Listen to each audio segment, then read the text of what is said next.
Mic எங்க கொடுங்க sir. நீங்க மேல வரீங்களா? வேணும் சார், மேல வாங்க. வாங்க வாங்க வாங்க ப்ளீஸ். நான் வேணா போட்டோ எடுக்கிறேன், வாங்க. சரி வாங்க, மேல வாங்கல ப்ளீஸ், எனக்கு ஆசையா இருக்கு, வாங்க. ஏன்னா பலவாட்டி எல்லாருமே கேக்குறாங்க, யார் அது கேள்வி கேட்கறா பிரஸ் சைட்ல, சோ மேல வரலாம் சார், ப்ளீஸ் வாங்க. இன்னைக்கு இந்த மெடலை வந்து உலகத்துக்கே நாங்க காட்டுறோம். பல கேள்விகள் பல லான்ச்ல கேட்கக்கூடிய ரொம்ப முக்கியமான ஒரு நபர். என்ன நிறைய வம்புகளை மாட்டி விட்ட என்னோட தம்பி இவருதான்.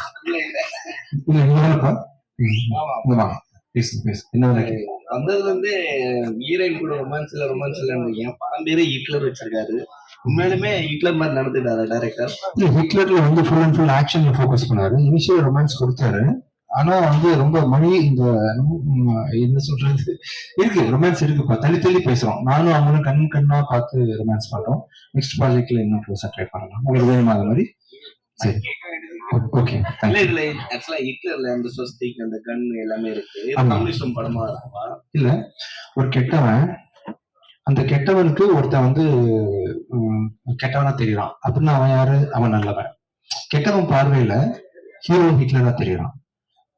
ஹிட்லர் மாதிரி வந்து கெட்டவனை வந்து டெரர் காட்டுறான், அதனால வந்து ஹிட்லர் தெரிஞ்சிருக்காங்க. நீங்க மேடையில பேசுறது பாத்தீங்கன்னா ஆல்ரெடி நடிகர் சங்கத்துல வந்து புகார்ல மாட்டினா 5 வருஷம் தடம்னு சொல்லியிருக்காங்க. சோ அதை பத்தி என்ன நினைக்கிறீங்க? என்ன புகார்ல மாட்டினா? அந்த ஹேமா கமிஷன், விஷா கமிஷன் சொல்லிட்டு வந்துட்டு இருக்கு. பெண்களுக்கு இந்த இது இல்ல, பாதுகாப்பு இல்லைன்றாங்க. நீங்க பாதுகாப்பா தான் ரொமான்ஸ் இல்லாம நடிச்சிருக்கீங்க. படத்துக்கு தேவைப்பட்ட அளவுக்கு பண்றோம்ப்பா. ஆக்சுவலா படத்துக்கு வந்து டைரக்டர் என்ன சொல்றாங்க அதை பண்றோம். வேற ஏதாவது முடிஞ்சா நீங்க ஏதாவது சஜஸ்ட் பண்றீங்களா, நான் எப்படி பெண்களை பாதுகாக்கலாம்னு சொல்லிட்டு? அது நீங்க தான் முடிவு பண்ணு. தம்பி, நீங்க ஒரு ஆம்பளை தானே? ஆம்பளை தான்.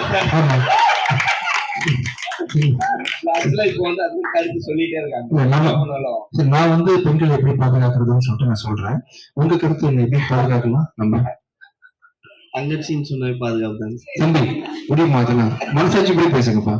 என்ன முடியுமா சொல்லுங்க. நீங்க எப்படி பெண்களை பாதுகாக்க போறீங்க சொல்லுங்க. அவங்க கிட்ட எப்படி நடந்துக்கணுமோ அந்த மாதிரி. எப்படி நடந்துப்பீங்க? நான் பெண் வச்சுப்போமே, எப்படி நடந்துப்பீங்க? சாப்பிட்டீங்களா? சாப்பிட்டேன். நான் என்ன பண்ணேன், இப்ப இன்டர்வியூ கொடுத்துட்டு இருக்கிறேன். ஓகே, இன்டர்வியூ கொடுத்துட்டீங்கன்னா ஃப்ரெண்ட்ஸா எப்படி பேசுறாங்களோ அந்த மாதிரி நடக்கும். ஃப்ரெண்ட்ஸ் எதுக்கு பேசுங்க, தங்கச்சின்னு சொல்லிட்டு போக வேண்டியதானே.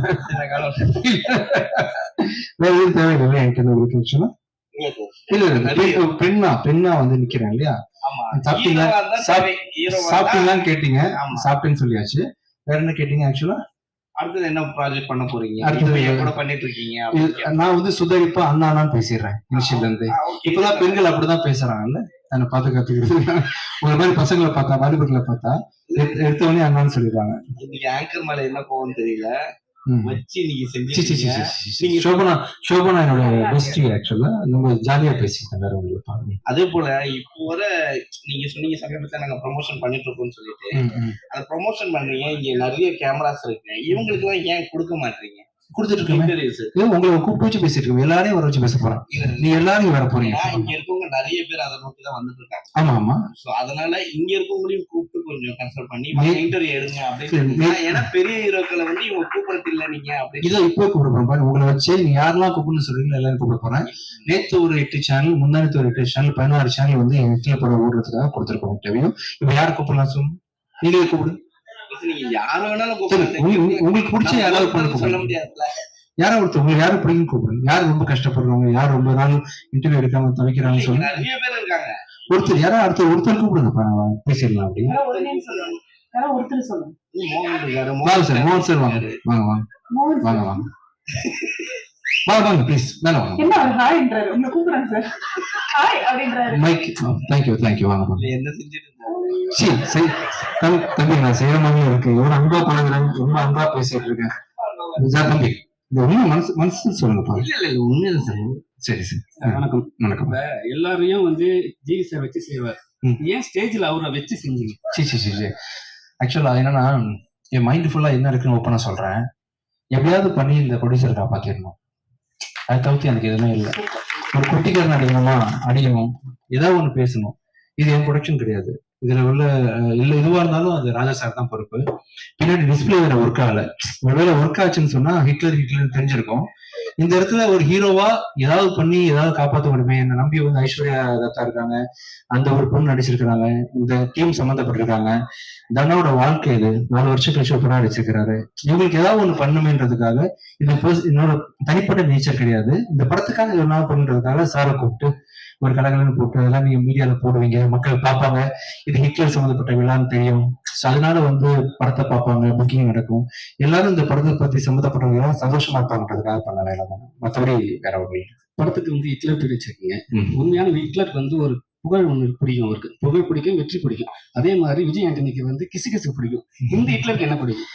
இந்த ஹிட்லருக்கு ஒண்ணு இல்லை, தனாவோட சொன்னேன் இல்லையா, ரொம்ப அருமையான டைரக்டர், ரொம்ப அருமையான ப்ரொடியூசர். இவங்களோட வெற்றி எனக்கு பிடிக்கும், இந்த அவங்க ஜெயிக்கணும், அவங்க வெற்றி எனக்கு பிடிக்கும். இந்த படத்தை பொறுத்த வரைக்கும் எனக்கு இந்த மூமெண்ட்ல என்னோட தேவையில்லாம 27 செப்டம்பர் மாசம் ரிலீஸ் ஆகக்கூடிய என்னோட படம் வெற்றி அடையணும், ஓடணும். அதுக்குரிய தகுதி அத்தனையுமே இந்த படத்துக்கு இருக்கு. எல்லாரும் நல்லா இருக்கணும். சார், லாஸ்ட் படம் வந்து இப்போ வந்து ஒரு படம் ரிலீஸ் பண்ணும் போது ரொம்ப கஷ்டப்படுவாங்க, ஆக்டரும் சரி, டிஸ்ட்ரிபியூட்டரும் சரி, யாரா இருந்தாலும் சரிங்களா. ஆனா வந்து திடீர்னு ஒரு ஸ்ட்ரகிள் வருது. ஒரு படத்தை வந்து ரிலீஸ் பண்ணிட்டாங்க, அந்த இடத்துல வந்து ஒரு ஸ்ட்ரகிள் வருது. அப்படி எப்படி சரி ஹேண்டில் பண்றீங்க? லாஸ்ட் படம் ஒரு பெரிய பிரச்சனை வந்தது, ஃபர்ஸ்ட் ஷோவே பிரச்சனை வந்தது, எப்படி ஹேண்டில் பண்ணீங்க? இல்ல, அது முடிஞ்ச வரைக்கும் எவ்வளவு தூரம் முடியுமோ. நீங்க ஒரு ஆக்சிடென்ட் ஆகி கீழே விழுந்து இருக்கிறாங்க, நீங்க எப்படி ஹேண்டில் பண்ணுவீங்க? எல்லாருக்கும் மனுஷங்க தூக்கி விடுவோம் இல்லையா, அந்த மாதிரி முடிஞ்ச வரைக்கும் நம்ம அந்த தொழில் இருந்துட்டு அதுக்கு என்ன செய்யணுமோ அதை பண்றோம், அவ்வளவுதான். சரி சார், எப்பவுமே வந்து நீங்க விஜய் ஆண்டனி சார் வரும்போதெல்லாம் அவங்க ஒய்ஃபை கூட்டு வர்றாங்க. ரொம்ப சமீப காலமா இல்ல, ஏன் அவங்க வந்தாங்கன்னா ஹீரோயின் கூட ரொமான்ஸ் பண்ண முடியாதுனாலயா? இல்ல, அப்படி இல்ல, கொஞ்சம் அவருங்க வேற சில விஷயங்கள்னால கொஞ்சம் வீட்டுல இருக்கிறாங்க. மேபி இன்னும் ஒரு 1 இயர் கழிச்சு இன்னும் சகஜமா நிலைமைக்கு வந்துருவாங்க, கூட்டு அவசியம் கூட்டு. அக்காவை கூட ரொமான்ஸ் பண்ணிக்கல, என்ன சார் அர்த்தம்? இல்ல, அப்படி வினைத்தாண்டி வருவாயில ஜெஸி தான் அவர் ரொமான்ஸ் பண்ணிருப்பாரு, சிம்பு ஆக்சுவலா அக்கா தான் ஜெஸி. அதான் அந்த மாதிரி கௌதமன் சார் இருந்ததுனால அப்படி ஆரம்பிச்ச போது அவங்க அக்கா கிடையாது, ஃப்ரெண்டு தான், சின்ன பொண்ணு தான். ஒரு 15 வயசு இருக்குமா அவங்களுக்கு? ஐயா விட்டுருங்க ஐயா, எதுக்கு இத்தனை கேமராவை போட்டுட்டு? ஐயா உங்களுக்கு ஹாப்பி ஆயிடுச்சா? நீங்க இன்டர்வியூ எடுக்கணும், நண்பன் எடுத்துட்டீங்க. வேற யாராவது வேற என்ன கேக்குறாங்கன்னா, ஒரு பர்சனலா ஒரு சேனலுக்கு போயிட்டு சின்ன சேனல் கூப்பிட்டா யாரும் பெரிய ஆக்டர் யாரும் கூப்பிடுறது கிடையாது. இப்ப விஜய் ஆண்டனி மாதிரி ஒரு பெரிய ஹீரோ வந்து கூப்பிட்டாங்கன்னா அவங்களுக்கு ஒரு அவங்களுக்கு வந்து ஒரு அங்கீகாரம் கிடைக்கும். அதுக்காக தான் இந்த வார்த்தை கேட்கிறேன் நான். சந்தோஷம், ரொம்ப சந்தோஷமா இருக்கு. வேற யாரை கூப்பிடலாம் நீங்க சொல்லுங்க, கூப்பிடலாம். டேரக்டா இல்ல சார், நீங்க இன்டர்வியூ வந்து அவங்க ஆபீஸ் கூப்பிட்டாலும் வந்து பயன்படுத்துவாங்க. கண்டிப்பா கண்டிப்பா பண்ணலாம். இப்போதைக்கு உங்க ஆசையை திருப்தி பண்றதுக்காக ஏதாவது ஒருத்தர் கூப்பிட்டாங்க. வாங்க சார். கார்த்தினா இருக்காரா? இல்ல, வேற யாரும் தோணுனா கூட மேல வரலாம், என்கிட்ட கேள்வி கேட்கலாம், பேசலாம், ஜாலியா இருக்கலாம். வாங்க விமல் வாங்க, யாராவது சும்மா வாங்க, என்ன வேணா பேசலாம், வாங்க, ஜாலியா இருக்கும். வாங்க, விமல் யாரு? இன்னைக்கு எந்த ப்ரோக்ராமும் இல்லைன்னு நினைக்கிறேன். நாகராஜ் சார் இருக்காரு. வாங்க தம்பி, வாங்க தம்பி.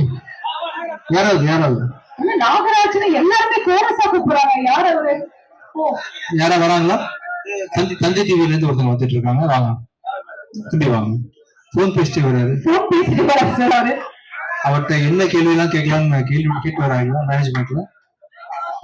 அப்படியே படிவெளி டைம் ஆகும். கிங்ஸ்லி அண்ணன் கூட நீங்க வரல. யாரு? கிங்ஸ்லி. தெரியல தம்பி. நல்லா இருக்கீங்களா? நாகராஜ் யாரும் தெரியல, ப்ளீஸ் வாங்க சார். AMN டிவி நாகராஜ் அவர்கள் ப்ளீஸ் வாங்க மேடம்.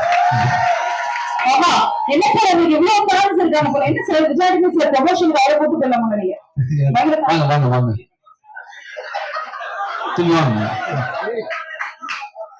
தம்பி, நீங்க ஏதாவது கேள்வி கேட்கலாம். நாகராஜ் சீக்கிரம் ஒரு நிமிஷம் கேளுங்க. தந்தி சேனல்ல வந்து நம்மளோட இன்டர்வியூ கொடுத்துருவீங்க சார்? ஓகேப்பா, பண்ணியாச்சு இன்டர்வியூ. சரி, உங்ககிட்ட நான் கேட்கிற கொஸ்டின் என்னன்னா, நீங்க பண்ற படத்துல உங்களோட மியூசிக் இருக்கணும்னு ஆசைப்படுறோம் சார். கண்டிப்பா. ரொம்ப மிஸ் பண்றோம், நீங்க மியூசிக் பண்றது இல்லை அப்படிங்கிறது. இந்த படத்துல ஒரு சாங் நீங்க மியூசிக் பண்ணிருந்தாலும், ஒரு சாங் பாடிருக்கேன் மெர்வின்காக. ஆக்சுவலா அந்த பாட்டு மியூசிக் பண்றேன். இந்த படத்துல வந்து இன்னொருத்தர் மியூசிக் போட்டோம் இல்லையா. நம்ம அடுத்த படம் வந்து லியோ ஜான் பால் டைரக்ஷன்ல டிசம்பர் ரிலீஸ் ஆகுது. அருவி டைரக்டரோட படம் வந்து அடுத்த சம்மர்ல ரிலீஸ் ஆகுது. அது 2 படத்துக்கு நான் மியூசிக் பண்றேன். ஃபுல் படம் நீங்க பண்றேன், இதுக்கப்புறம் பண்றேன். கண்டிப்பா ஒரு சாங்காவது கண்டிப்பா ஃபுல் படம் பண்றேன் சார். அதே மாதிரி இந்த படத்துல ஹிட்லர்ல வந்து ஒரு பெப்பியான சாங் ஒண்ணு இருக்கு. ஆமா, அந்த சாங்ல வந்து பாத்தீங்கன்னா ஒரு ஹீரோயின் மேல நோட்டு எல்லாம் தூக்கி போட்டு ஆடுற மாதிரி என்ன பாட்டு So, ஐஸ்வர்யா அந்த பாட்டு ஆமா ஆமா ஆமா ஆமா நீங்க வந்து நிறைய நல்ல படங்கள் கொடுத்துட்டு இருக்கீங்க, நல்ல கருத்துள்ள படங்கள் கொடுத்துட்டு இருக்கீங்க. அந்த மாதிரி சீன்கள் உள்ள பாடல்களை தவிர்த்துறாங்க. ட்ரை பண்றப்ப ஆக்சுவலா என்ன நடக்குதுன்னா நடக்குது உலகத்துல வந்து நீங்க துபாயில பாத்தீங்கன்னா பெல்லி டான்ஸ்ல ஆடும்போது பணத்தை தூக்கி போடுறாங்க. இப்ப தூக்கி போடுறவன் கெட்டவன் பாரு, இந்த மாதிரி கெட்டது செய்யறான் பாரு அப்படின்னு அந்த கெட்ட விஷயத்த காட்டினாதான் நல்ல விஷயத்த காட்ட முடியும். இப்படி போடாதீங்கன்னு சொல்றதுக்கு படத்துல ஒரு சீன் வச்சு போட்டு தானே அவனை வில்லனாக்க முடியும். அப்படி ஒரு சீனாக தான் இருக்கும். தேவையான லெவல்ல தான் சோஃபார் இந்த படம் ஃபுல்லா எடுத்திருக்காரு. நீங்க படம் பார்த்து போக தெரியும். கண்டிப்பா. Thank you so much. தேங்க்யூ. எனக்கு ஒரே ஒரு கொஸ்டின் கேட்கணும். விஜய் சார் வந்து இந்த சினிமாவுக்கு லாஸ்ட் மூவி அதை விட்டு கிளம்புறாரு அப்படின்னு சொல்லிட்டு எல்லா ஃபேன்ஸ் வந்து எல்லாருமே நடிகர் எல்லாருமே கொடுத்துட்டு இருக்காங்க. சோ நீங்க என்ன சொல்ல வரீங்க அவரு சினிமா விட்டு போறத பத்தி? நல்ல கலைஞர், நிறைய திரையரங்குகள் நிரப்பிட்டு இருக்கிறாரு. அவருக்கு பெரிய ஃபேன் ஃபாலோவிங் இருக்கு. தொடர்ந்து நடிக்கணும். பட் அவர் நினைச்சிருக்க விஷயத்த பண்ணிட்டு நடிக்க முடியாது இல்லையா? ஒருவேளை ஜெயிச்சிட்டாருன்னா நடிக்க வாய்ப்பு கிடையாது. ஸோ அதனால காலம் தான் பதில் சொல்லணும். எனக்கும் என்ன நடக்குதுன்னு தெரியல. வெயிட் பண்ணிட்டு இருக்கேன். தேங்க்யூ. அவ்வளவுதான். வாங்க மேல வாங்க. இந்த லைஃப்ல வந்து ஹிட்லர் யாரு? என் லைஃப்ல ஹிட்லர் தான். இந்த படத்தை நானா ஹிட்லர்? இல்ல உங்க லைஃப்ல பொறுத்த வரைக்கும் எத்தனையோ பண்ணிருக்கீங்க. மூவிக்கு வெளியே பண்ணிருக்கீங்க, உள்ளேயும் பண்ணிருக்கீங்க, உங்க லைஃப்லயும் பண்ணிருக்கீங்க. சோ உங்க லைஃப்ல வந்து ஹிட்லர்னா அவங்க வந்து ஹீரோவா வில்லனா? இல்ல பேரு தான். இப்ப ஆண்டனின்றது மார்க் ஆண்டனி வந்து பாஷால வந்து வில்லன், நான் வில்லனா? ஒரு பேர் வந்து அந்த பேரையே வந்து காலி பண்ணிடுறது இல்லையா? நிறைய பேர் உலகத்துல ஹிட்லர் வாழ்ந்திருக்காங்க. அதுல ஒரு வீணா பண்ணவே இந்த ஹிட்லர் ஆக்சுவலா. இன்னொன்னு ரிவ்யூ பொறுத்த வரைக்கும் எல்லாருமே ரிவ்யூ பண்றாங்க, மீடியா பீப்புள் ரிவ்யூ பண்றாங்க.